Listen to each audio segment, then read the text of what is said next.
सो hi guys, तो welcome back to Chem Explainer और मैं आज फिर से लेके आ चुका हूँ जी एडवांस का PYQ from the topic definite integration. पहले ही बता दूँ, ये एक इजी क्वेश्चन है। इस टाइप के क्वेश्चन कम आते हैं, मतलब इतना इजी, इतना स्ट्रेट फॉरवर्ड जनरली कम आते हैं जी एडवांस में इन द मैथ सेक्शन। ठीक है, तो लेकिन अगर आ जाए तो आपको इनको जरूर अटेम्प्ट करना है। ठीक है, तो वीडियो को पॉज करो और अटेम्प्ट करो। ठीक है, पॉज करो, हाँ अटेम्प्ट करो और फिर जब 5-10 मिनट लगाओ इस क्वेश्चन पे।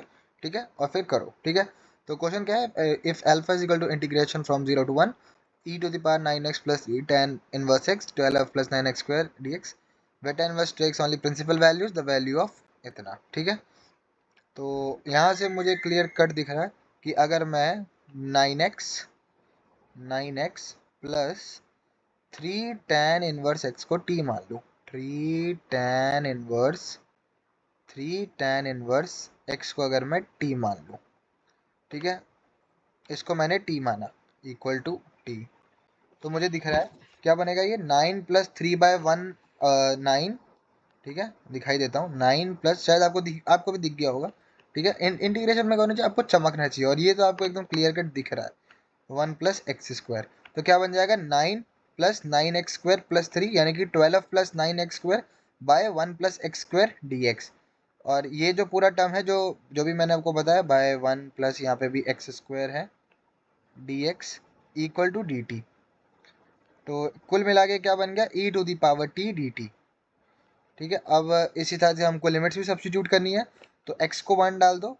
तो जैसे ही आप x को 1 डालोगे तो 9 प्लस 3 इंटू पाई/4, तो एक लिमिट तो आपकी आ जाएगी 9 प्लस 3 पाई/4। ठीक है, 3 पाई, और जैसे ही आप 0 डालोगे तो वो तो 0 ही आएगा, ये आ जाएगा 9 प्लस 3 पाई/4। ठीक है, ये आ गई एक आपकी लिमिट की वैल्यू, और 0 डालोगे तो ये 0, tan इनवर्स x ये भी 0, तो ये तो 0 ही रहेगा। तो कुल मिला के आपका इंटीग्रेशन अब बन जाएगा, अल्फा की वैल्यू बन जाएगी alpha equal to integration 0 to 9 plus 3 पाई/4 3 पाई।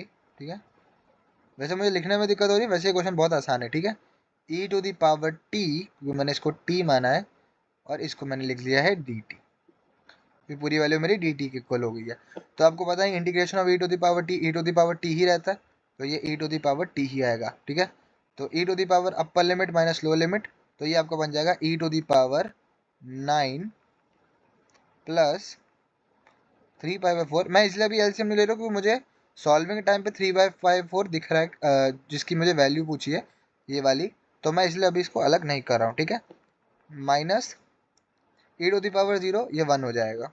ठीक है, जनरली बच्चे क्या करते हैं, जब भी e टू दी पावर 0 देखिए डायरेक्ट 0 करते हैं, नहीं, ये 1 को हमेशा ध्यान में रखना। ठीक है, बहुत ऐसा गलतियां होती है, आप कहोगे सर ये तो हम ध्यान रख लेंगे, नहीं, पेपर में ऐसा हो जाता है। ठीक है, तो ध्यान रखना। तो मुझे ये दे रखा है, तो मुझे अब क्या निकालना है, log 1 प्लस अल्फा। तो मुझे मतलब ये अल्फा की वैल्यू है मेरी, मुझे इसमें 1 प्लस करना है। ठीक है, तो ये 1 हुआ और ये खत्म हो गए।